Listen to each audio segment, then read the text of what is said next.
कक्षा 10वीं का परीक्षा परिणाम तैयार करने में कुछ समस्याएं और काफी सारे प्रश्न शिक्षकों के आ रहे हैं। इनमें कुछ प्रश्न मेरे मन में भी आ रहे हैं। यदि इन प्रश्नों का समाधान नहीं किया गया तो हो सकता है कि हमारा कक्षा 10वीं का परीक्षा परिणाम त्रुटिपूर्ण बन जाए। जैसे इसमें पहला प्रश्न जो कि माध्यमिक शिक्षा मंडल मध्य प्रदेश भोपाल द्वारा बताया गया था, इसमें बताया गया था कि प्रायोगिक भाग वाले विषयों में प्रायोगिक परीक्षा के अंक जोड़ते हुए प्रत्येक परीक्षार्थी को 100 अंकों में से अंक प्रदान करें।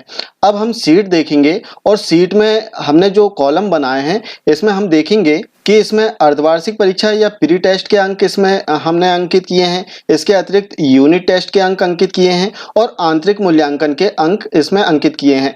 ये तीनों मूल्यांकन थ्योरी बेस्ड मूल्यांकन था।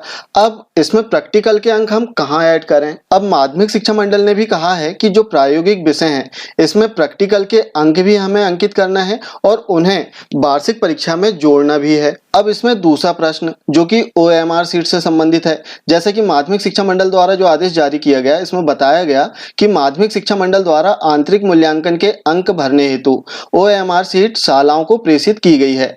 इन OMR सीट में विषयवार अधिकतम 20 अंक भरे जाने का प्रावधान है। अब इसमें प्रोराटा के आधार पर 100 अंकों को 20 अंक में कन्वर्ट करना है और इस सीट में हमें दर्ज करना है। लेकिन इसमें प्रश्न आता है कि जो आंतरिक मूल्यांकन की OMR सीट है इसमें केवल 5 विषयों के डेटा को फिल करने का इसमें दिया गया है। इसमें विज्ञान विषय के लिए कोई जगह नहीं है। तब हम विज्ञान विषय का जो डेटा है उसे कैसे फिल करें? और इसमें तीसरा प्रश्न कि बेंचमार्क क्या है और इसका निर्धारण हम कैसे करें? तो आइए जानते हैं माध्यमिक शिक्षा मंडल के निर्देश अनुसार ही इसमें इन प्रश्नों का समाधान हम कैसे खोज सकते हैं। तो इसमें पहला प्रश्न कि जो प्रैक्टिकल के अंक हैं उन्हें हम कहां और कैसे दर्ज करें? तो जैसे एक्सेल सीट में सबसे पहले हम बात करें अर्धवार्षिक परीक्षा या प्री टेस्ट, इन दोनों टेस्ट में जिसमें सर्वाधिक अंक छात्र ने प्राप्त किया है उन अंकों को हमें इसमें दर्ज करना होता है। इसमें सबसे पहले करना क्या है आपको कि ऊपर जो दिया गया है इससे आपको पूर्णांक सेलेक्ट कर लेना है। जैसे आप इस पर क्लिक करेंगे और यहाँ पर क्लिक करके ड्रॉप डाउन लिस्ट ओपन हो जाएगी, जहां से जितने अंक का प्रश्न पत्र आपका हो वो अंक आपको यहाँ पर सेलेक्ट कर लेना है और इसके उपरांत इन अंकों में से छात्र ने जितने अंक प्राप्त किया हो उन अंकों को नीचे आपको फिल कर देना है। इसी प्रकार यूनिट टेस्ट की बात करें तो यूनिट टेस्ट में भी यहाँ पर सुविधा दी गई है। जैसे कि हम जानते हैं कि यूनिट टेस्ट जो है अलग अलग शालाओं में अलग अलग अंकों के हो सकते हैं।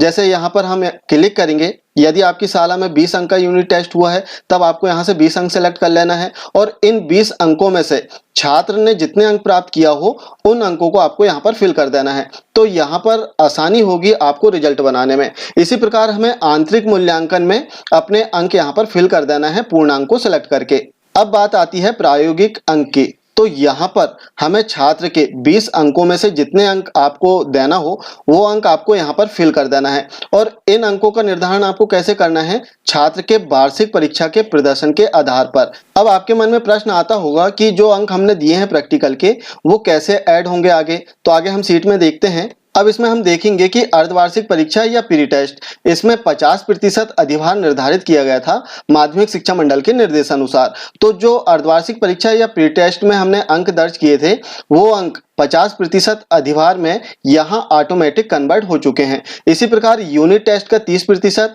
और आंतरिक मूल्यांकन का 20% अधिभार यहाँ पर कन्वर्ट हो चुका है। अब इसके उपरांत माध्यमिक शिक्षा मंडल के निर्देशानुसार हमें इन तीनों भागों को जोड़ देना है। तो आप देख सकते हैं यहाँ पर 50%, 30% और 20% हमने तीनों भागों को जोड़ दिया है। लेकिन अब यहाँ पर थोड़ा सा परिवर्तन हमें करना है। आप देखेंगे कि यहाँ पर विज्ञान में 40 अंक हैं, यहाँ पर हम देखेंगे कि 9 अंक है और यहाँ पर 17 अंक। इस प्रकार से यदि इन तीनों का टोटल हम करेंगे तो 66 आएगा। लेकिन यहाँ पर हमने 53 अंक लिखे हैं। अब 53 अंक कैसे लिखे हैं? हमने विज्ञान का 80% अंक यहाँ पर लिखा है। जो 66 अंक प्राप्त हुए थे उसका 80% अंक हमने यहाँ पर दर्ज किया है, क्योंकि 20% अंक प्रैक्टिकल के हम यहाँ पर ऐड कर रहे हैं। इस प्रकार 80% और 20% यदि दोनों को हम जोड़ते हैं तब विज्ञान 100% यहाँ पर हो जाएगा। साथ ही इससे स्पष्ट हो जाएगा कि विद्यार्थी ने थ्योरी में कितने अंक प्राप्त किए हैं और प्रैक्टिकल में हमने कितने अंक विद्यार्थियों को दिए हैं। अब इसके उपरांत आगे हम देखेंगे कि विद्यार्थी ने जो अंक प्राप्त किया है सभी विषयों में, उसका टोटल भी यहाँ पर दिया गया है। इसके अतिरिक्त हम इसमें देखेंगे कि प्रोराटा के आधार पर 100 अंकों में छात्र ने जितने अंक प्राप्त किया है उसे 20 अंकों में हमें परिवर्तित करना है, तो सीट में 20 अंकों में भी यहाँ परिवर्तित कर दिया गया है। तो इस प्रकार हम इस एक्सेल सीट में प्रैक्टिकल के मार्क्स ऐड कर सकते हैं। अब इसमें दूसरे प्रश्न का जवाब कि जो आंतरिक मूल्यांकन की OMR सीट है उसमें केवल 5 विषयों के अंक हम दर्ज कर सकते हैं।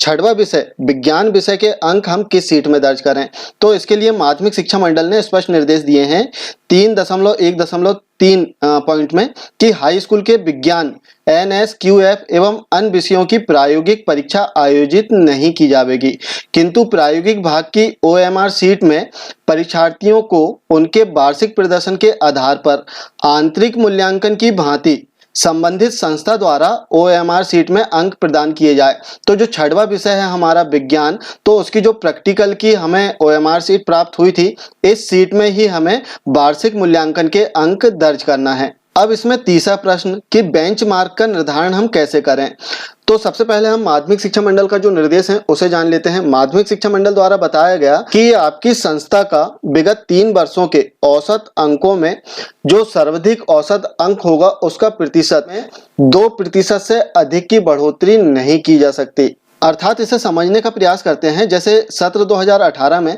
यदि आपकी संस्था में 15 बच्चे थे और इन 15 बच्चों ने कुल जो प्राप्तांक प्राप्त किए थे वो 7200, तब इनका जो औसत निकल कर आएगा वो 480 आएगा और इसका प्रतिशत यदि हम निकालें तो वो 80% होगा।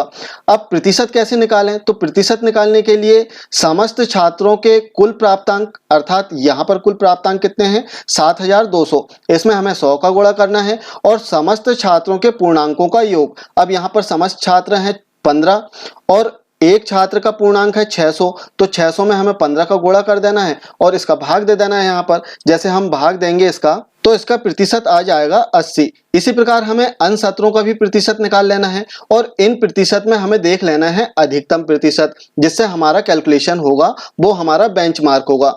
अब जैसे यहाँ पर अधिकतम है 80%, अब इस 80% में अधिकतम 2% की बढ़ोतरी हो सकती है, इससे अधिक बढ़ोतरी मान नहीं होगी।